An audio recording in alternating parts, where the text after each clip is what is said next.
네, 오늘 2013 국제정세 토크에 와주신 여러분 정말 현명한 선택을 했다고 생각합니다. 왜냐하면 미국이란 나라는 과거에도 그리고 현재에도 그리고 미래에도 우리나라의 영향에 정말 지대한 영향을 주는 국가이기 때문인데요. 그래서 그 어떤 나라보다도 공부하고 연구해 볼 가치가 크다고 생각합니다. 미국을 왜 알아야 되느냐를 잠깐 말씀드리면 우리에게 너무 어떤 형태로든 아까 말씀드린 그런 이념적인 것뿐만 아니라 유학, 이민, 그 다음에 출장, 모든 부분에 있어서 미국은 우리들의 삶에 들어와 있고요. 바로 미국의 문화, 우리가 한류를 막 얘기하지만 아직까지 한류보다는 미국의 할리우드의 문화가 우리를 훨씬 더 지배하고 있고요. 음식 문화까지, 쇼핑 문화까지.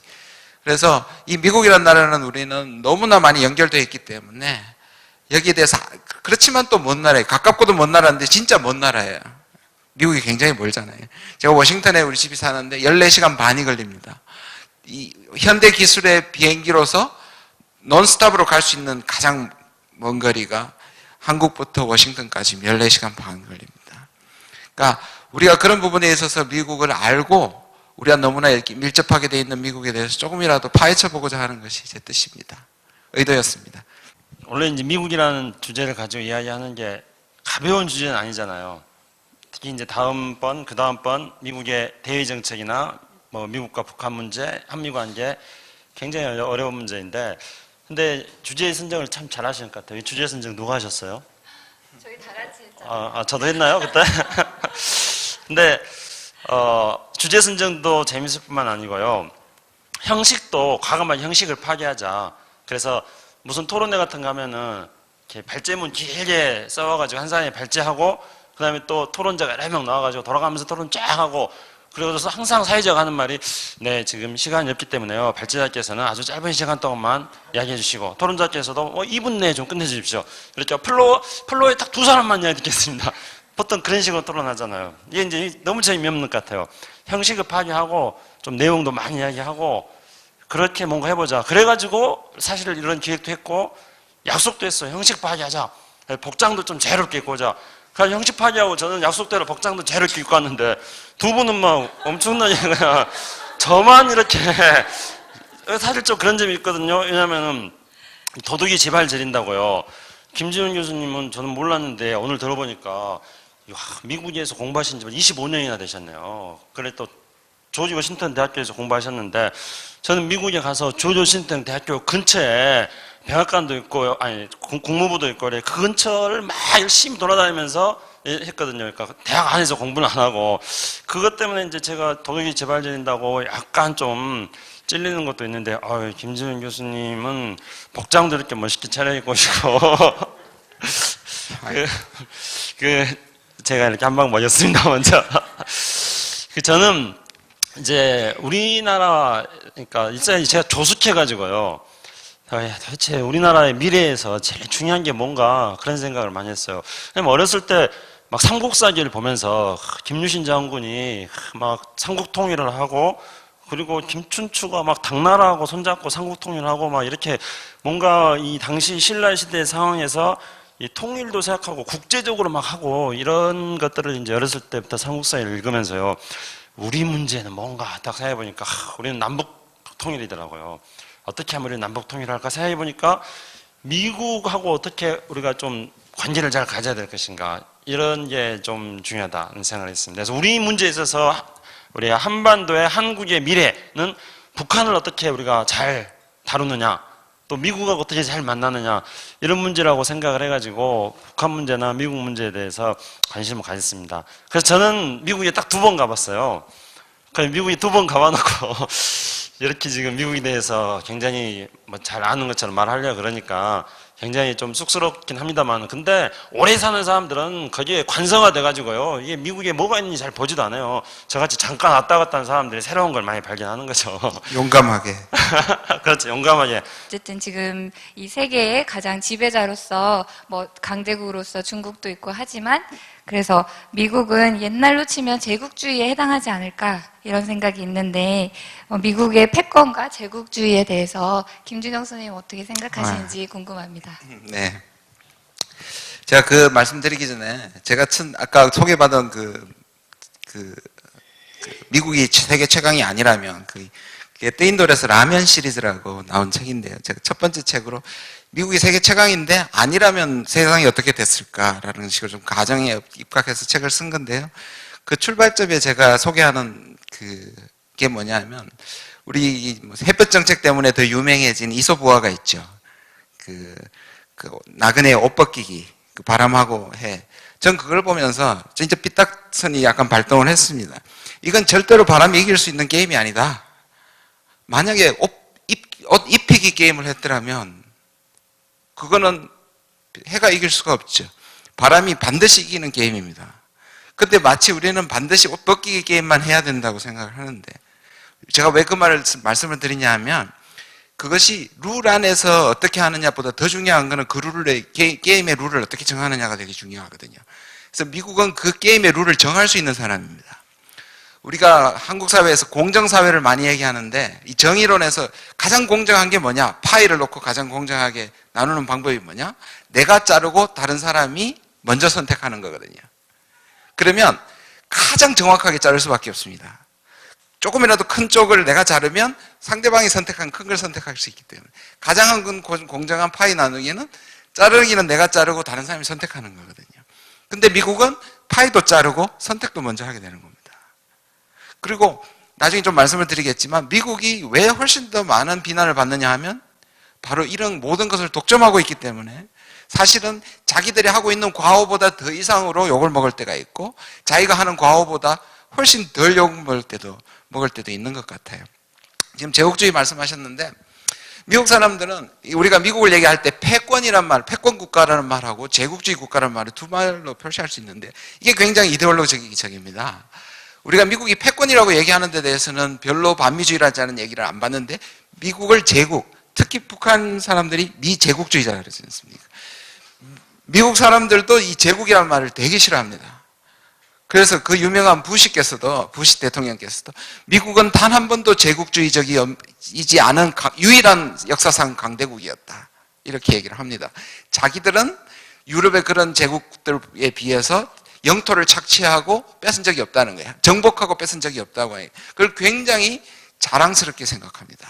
근데 따지고 보면 미국이 훨씬 더 간접적인 방법으로 세련된 방법으로 군사 기지를 설치하는 방법으로 또는 자본주의 경제를 이식시키는 방법으로 훨씬 더 세련된 방법으로 미국이 사실은 제국주의 국가일 수 있다는 부분을 우리가 생각해 볼 수 있을 것 같습니다. 마지막으로 그 팍스 아메리카나를 얘기했는데 그 팍스의 PAX가 무슨 뜻인지 아시죠? 그게 저겁니다. 피스입니다. 피스. 미국이 있음으로써 세계가 팍스하다는 거거든요. 피스하다는 거거든요.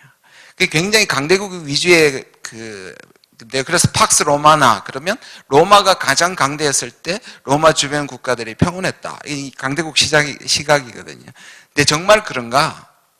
국제정치적으로는 약간은 맞는 말이 있어요. 왜냐하면 국제정치는 정부가 없기 때문에 강한 나라가 그런 정부의 역할을 할 때 좀 다른 전쟁이 없다는 면에서는 평화로울 수 있다고 할 수 있지만 그 평화를 책임지고 있는 그 패권이 어떻게 되느냐에 따라서 그 평화의 질이 달라질 수 있습니다. 미국의 그런 면은 미국의 역사하고도 좀 이어지지 않을까 이런 생각이 듭니다. 그 점에 대해서 김창수 선생님의 이야기 듣고 싶습니다.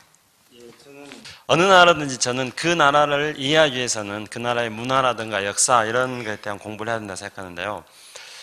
그래서 이제 미국 사람들이 조지 워싱턴 미국의 초대 대통령을 많이 좋아하더라고요. 그래서 조지 워싱턴에 대한 관심이 있었는데 근데 이제 제가 그때 조지 부시 대통령 시절이었어요. 그래서 미국 사람들한테 당신은 조지 부시 대통령에 대해서 어떻게 생각하느냐 이랬더니 자기는 조지 부시 대통령을 미국에서 43번째로 좋아한대요. 대통령 중에서 43대 대통령이었거든요. 그때 그러니까 43번째로 좋아한다 그러더라고요. 딱 거기에 해당되죠. 43번째. 제일 싫어한단 말이잖아요. 그러면 그게 그 순서대로 하면은 조지 워싱턴을 제일 좋아하느냐? 그러니까 또 제일 좋아한대요. 이 순서대로 해서 제일 맞는 거는 조지 워싱턴하고 조지 부시 같아요. 근데 그렇다고 해서 예를 들어서 링컨을 16번째로 좋아한다 이런 건 아니고 링컨도 워싱턴이나 링컨 이런 사람들 좋아하는데요. 그런데 이제 조지 워싱턴에 대해서 쫙 보면서 거기서 이게 미국이 뭐구나 하는 것들을 한 단면을 또 볼 수가 있었습니다. 그래서 그 한 단면이 뭐냐면은 조지 워싱턴의 리더십이 어디서 생기는가 하는 거 하고, 그 다음에 미국이 그 자신들의 역사에 대한 자긍심을 가지기 위해서 자신의 역사를 어떻게 설명하는가, 요 이제 두 가지를 조금 볼 수 있었는데요. 그 조지 워싱턴의 리더십을 만들어 나가는 거죠, 미국 사람들도.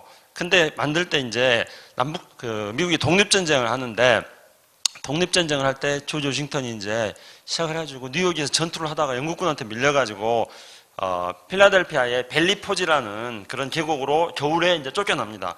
근데 제가 지금 숫자가 잘 기억나지 않는데 한 2만 몇천 명이 쫓겨났다가 너무나 춥고 그래가지고 다 도망가고, 뭐 양말도 심지어 없어가지고 동상 걸리고 막 그래가지고 다 도망가고, 그건 뭐 몇천 명만 남았다 이렇게 하거든요. 그 벨리포지에서 추운 겨울을 그렇게 보낸 거죠. 그래서 저희가 거기를 가봤어요. 거기를 가봤는데 완전히 통나무집이 다 있는 거예요. 그래서 이걸 딱 보니까 추운 겨울날 뭐 동상 걸리면서 그러면서도 그 겨울을 이겨내는 조지 워싱턴의 리더십, 이런 이야기를 하니까, 그리고 통나무집 딱 하니까, 야, 이거 어떻게 북한 애들이 자기 역사 만드는가, 왜 이렇게 비슷할까, 그런 생각을 했습니다.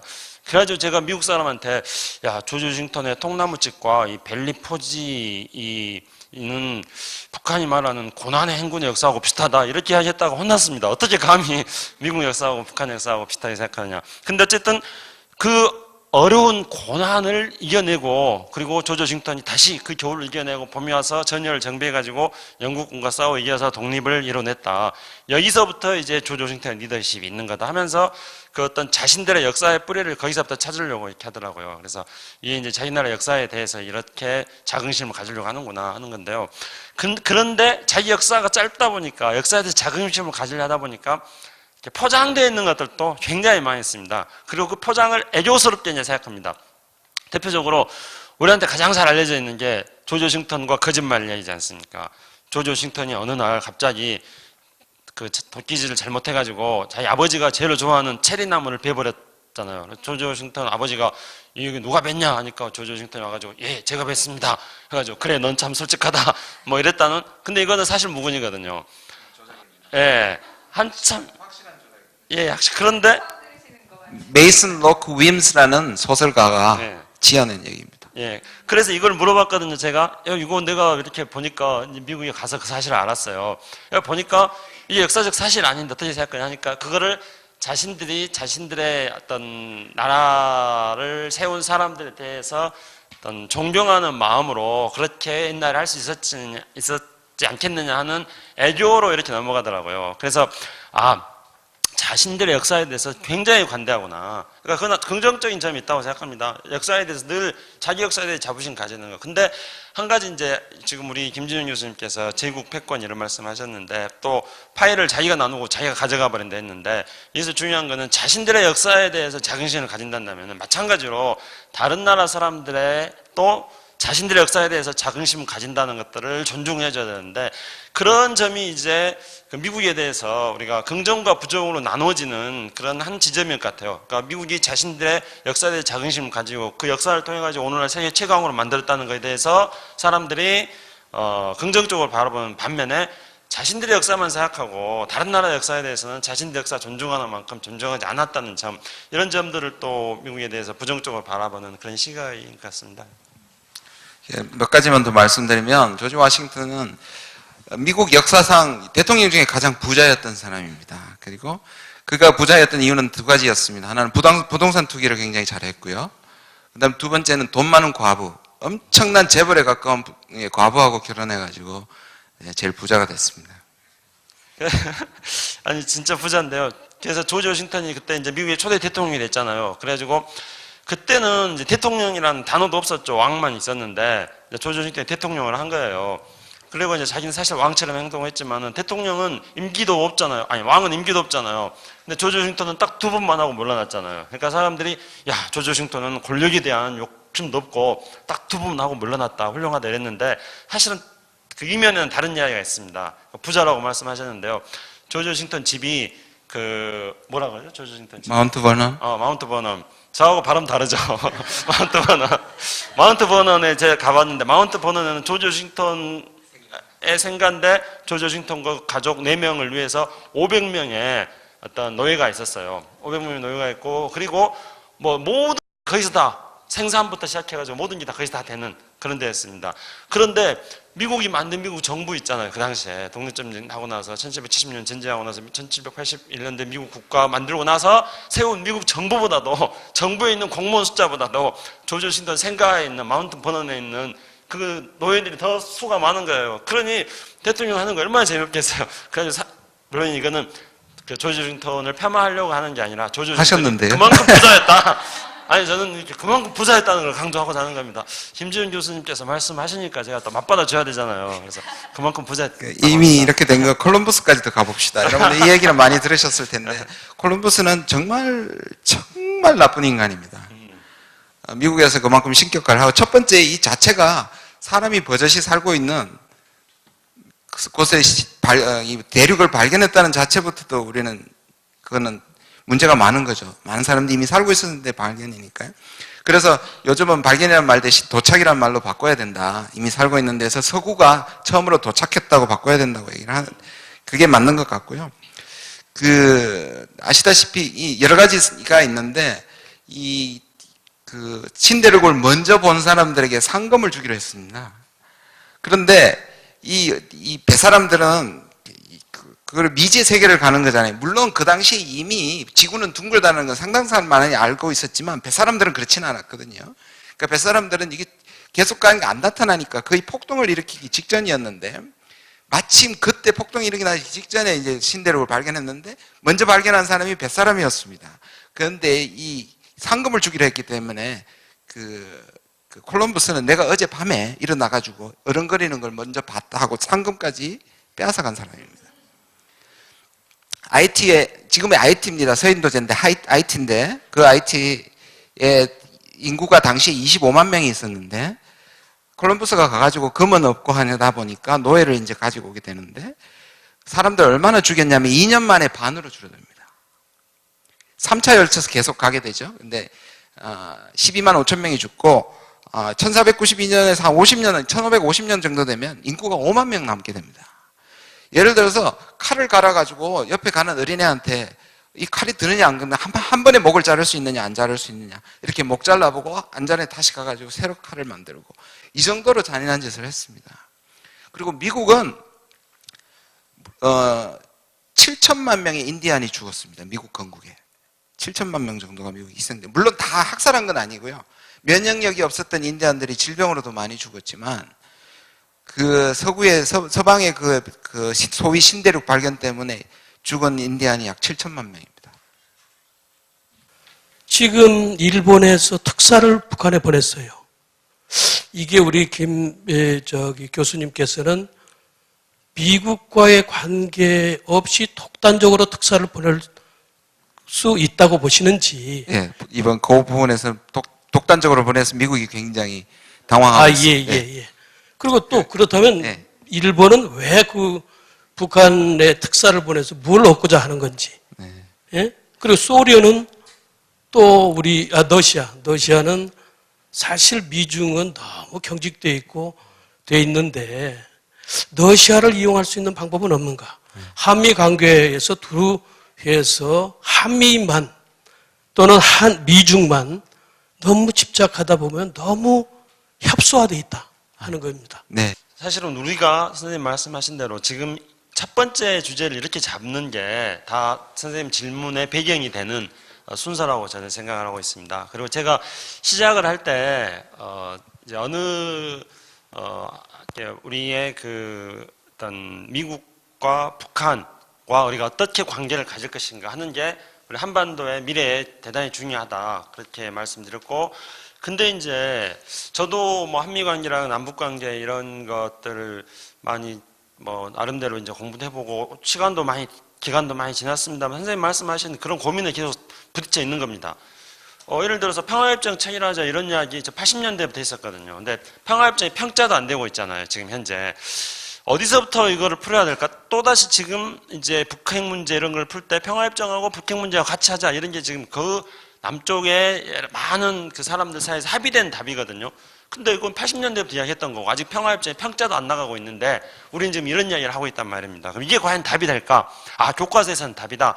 그러니까 현실에서 실제로 이걸 풀 수 있는 것은 아닐 것 같다는 생각들을 하기 때문에 제가 이제 미국 역사를 이야기하면서 앞에 말씀드렸던 게 우리의 전략을 세우기 위해서는 저는 미국 사람들 만나가지고 미국의 정책 결정하는 사람들이 선생님 말씀하셨듯이 한반도 문제, 한반도에 대한 위상이 미국에 있어서 그렇게 중요하지도 않고 우선순위에서 한참 밀리는데 그렇게 한참 밀리니까 북한이 맨날 사고만 치면은 그때서 미국에서 조금 관심 가지고 그래서 이제 북한의 전략이 이 물망초 전략이다. 나를 잊지 말아주시오. 늘 이렇게 하는 게 아니냐 하는데 그런 게 아니라 실제로 미국 사람들에게 한반도 문제의 중요성을 알려서 그들이 한반도 문제에 대해서 그들을 우리가 피해갈 수 없기 때문에 할 수 있는 게 뭔가 그걸 하기 위해서 이제 미국의 우리가 역사도 알고 그런 역사를 바탕으로 해서 미국 사람들한테 접근하는 미국의 문화도 알고 미국의 사회도 알고 그래야지 우리가 우리의 선생님께서 말씀하신 국가 전략을 수립하는데 전에 이야기했던 막 그런 어떤 그 학문적이고 거대한 그런 게 아니라 이렇게 좀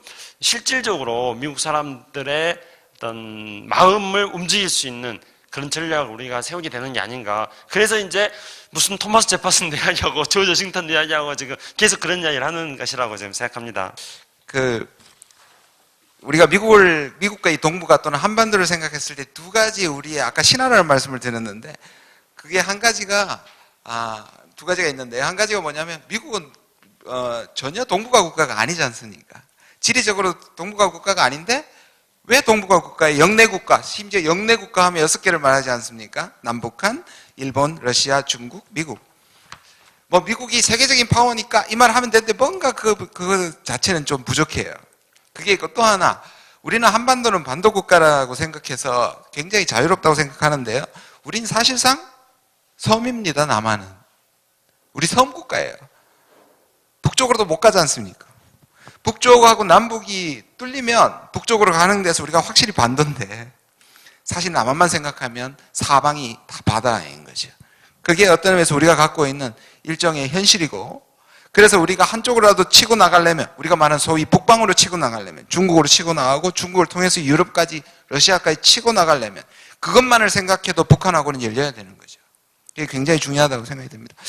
제가 냉전의 기원에 대해서 이거 가지고 제가 강의를 한 몇 주를 하는 건데 간단하게 말씀드리면 냉전의 기원 자체가 지금 미국이 왜 동북아 국가고 미국이 왜 여기에서 우리에게 운명을 결정하는 중요한 변수가 될 수밖에 없다는 걸 간단하게 제가 최대한 간단하게 말씀을 드리겠습니다. 우리가 보통 이제 미국이 가지고 있는 이 전쟁의 기원, 뭐 얼마 전에 박근혜 대통령께서 북침을 많은 초등학생들이 잘못 알고 있다는데 초등학생들은 그 안보 이데올로기 교육이 좌파 교육을 받아서 그런 게 아니고 북한이 침략했다고 북침이라고 그러는 건데 그걸 가지고 아니 어떻게 됐든 초등학교생들이 전부 북침이라고 얘기하느냐 이게 아주 웃지 못할 말이 생겼는데요. 그 전쟁의 기원에 대해서 많이 얘기를 하죠. 그러니까 그 문제에 대해서 또 많은 얘기를 할 수가 있는데 과연 그럼 누구의 책임이냐? 소련의 책임이냐? 미국의 책임 이게 이제 우리가 미국의 냉전에 대한 책임을 얘기할 때 많이 나오는 얘기입니다. 그런데 소련이 침략자고 미국은 세계를 공산혁명으로부터 지켰다는 것이 미국의 정설이고 많은 자본주의나 자유주의 국가들이 얘기하는 것이죠.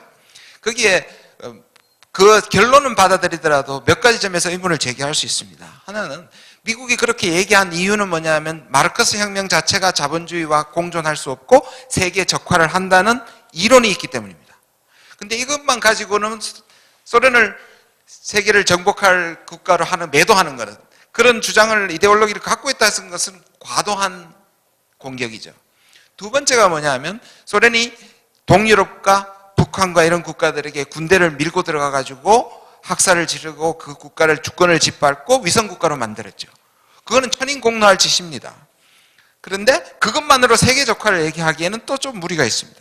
미국도 마찬가지로 미국이 세계 소련처럼 그렇게 거친 방법은 아니었지만 충분히 자기 이익을 위해서 자본주의 진영을 만들었던 겁니다. 그런데 이게 우리에게는 왜 불행이냐 하면 미국이 승리했다는 게 우리 약소국들 특히 3세계 국가들에게는 일종의 비극입니다. 그렇다고 그러면 소련이 성공해야 되느냐? 그건 아니에요. 소련이 성공했더라면 북한이 꼴이 됐겠죠. 그런 면에서 저는 좌빨은 아닙니다. 아무튼 근데 제3세계에는 굉장히 비극적인 얘기입니다. 왜? 왜냐하면 미국이 편든 국가들이 어떤 국가들입니까? 제국주의 국가들입니다. 그래서 미국이 편든 국가들이 제국주의이기 때문에 그들 제국주의의 식민지를 했던 국가들을 다 해방을 시켰죠. 근데 그 해방의 과정에서 그 우리나라를 포함해서 많은 식민지 국가들이 아주 어려운 선택에 직면하게 됩니다. 제국주의에 반제국주의를 하자니 소련하고 손을 잡아야 됩니다. 근데 소련 자체는 아시다시피 우리에게 대안이 될 수 있는 제도가 아닙니다. 그 3세국. 그런데 혁명 이론을 생각하면 반제국주의니까 민족주의적이고 그동안에 반제국주의적인 정서를 가진 독립운동을 한 사람들한테는 소련의 이론이 맞는 거죠. 아니면 옛날 제국주의 국가들한테 하면 그거는 매국노가 되는 겁니다. 자, 근데 어떤 국가들은 베트남이라든지 쿠바라든지 하는 국가들은 그런 선택을 했죠. 이념적인 선택을 한 겁니다. 우리나라와 어떤 국가들은 뭡니까? 살 길을 찾은 거죠. 미국에게 붙은 겁니다. 그런데 살 길은 잘 찾았는데 민족주의 이념상으로는 우리가 옛날 제국주의에 결탁을 하게 되는 겁니다. 그러니까 제국주의 시절에 호의호식했던 사람들이 다시 지배하게 되는 것이죠. 저는 그랬기 때문에 잘 살긴 됐습니다만, 그러니까 그런 선택을 하게 만든 게 누구냐면 미국이라는 거예요. 자, 2차 대전에 미국과 소련은 독일, 일본, 이태리하고 전쟁을 치렀습니다. 같은 편에서. 가장 많이 피해를 입은 국가가 뭐냐면 소련입니다. 1차 대전에서 가장 피해를 입은 국가가 프랑스고, 2차는 약 6,500만 중에 2,500만 명이 러시아 사람들이 죽었습니다. 그 유럽 대륙에 피를 흘린 사람들은 거의 러시아 사람들입니다. 그런데 이게 끝나자마자 이제 자본주의와 공산주의로 사회주의로 나누게 돼 보니까 무슨 얘기를 하면 제가 마무리를 빨리 하겠습니다. 하게 되니까 뭐냐 하면 소련이 다시 미국까지 포함해서 세계를 그때 소련은요 완전히 박살나가지고 다시 전쟁을 할 수 있는 힘이 없었습니다. 미국은 그 소련이라는 대상을 악마화시키고 적대화시키면서 미국이 유리한 유럽과, 그러니까 독일을 중심으로 유럽을 부흥시키고 일본을 중심으로 아시아를 부흥시키는 겁니다. 그러다 보니까 단순히 영어를 잘했다고 해서 옛날에 제국주의 그 식민지 있었던 사람들을 쓴 게 아니고 독일하고 일본을 통해야만 미국이 마음대로 할 수 있거든요. 그 사람들은 독일이나 일본은 미국과 손을 잡아야만 살아날 수 있기 때문에. 그러니까 아시아는 일본을 중심으로 재건이 되었고, 그렇기 때문에 우리는 두 번 죽는 겁니다. 그 전에 일본의 제국주의가 됐다가 미국이 제국주의는 아니지만 일본을 살렸기 때문에 일본의 그 체제, 그 경제체제, 식민지 경제체제, 모든 사회체제가 그대로 이어지고 지배계층이 계속 이어지게 되는 겁니다. 그 상황이 지금까지도 있는 것이죠. 미국이 영토 문제, 독도 문제, 생각구 문제 전부 미국의 책임입니다. 그 당시 확실하게 해놓지 않기 때문에. 왜? 그때 미국은 일본을 살려서 일본을 통해서 자기들의 이익을 만드는 구도를 했었기 때문에. 그런 점에서 소련의 악행이 있었지만 실질적으로 냉전을 전체적으로 설계한 국가는 미국이라는 겁니다. 냉전을 일으킨 주범은 누구인가? 소련인가 미국인가라는 질문을 가지시고 그 미국의 냉전에서 미국의 성공은 제3세계에 있어서는 비극이었다. 그 제국주의의 해방 과정에서 우리 민족은 굉장히 갈등과 선택의 기록에 놓였고, 그리고 아시아는 일본을 중심으로 재편되었기 때문에 어떻게 그런 이 상황의 시작은 미국에 있다라는 말씀을 들었습니다. 네, 그러면 이어서 김창수 선생님 이야기 질문들이 많이 듣겠습니다. 있었는데 뭐 선택해서 하나요? 아니면 또 김 교수님이랑 돌아가면서요? 네, 하시죠. 제가 너무 오래 말을 아니 했어요. 아니요. 아까 중동 말씀하신 중동? 한국하고 중동하고 중동에 아까 열심히 적으시더니 뭐 여러 적으신 가지가 있어요. 중동은 뭐가 있었죠? 하여튼 그럼 제가 뭐 네. 이야기 나누면 예, 되는 대로 예. 은근히 디스하시는 거예요. 아까 적으신 거 중에 하나 해주시면 될 것 같습니다.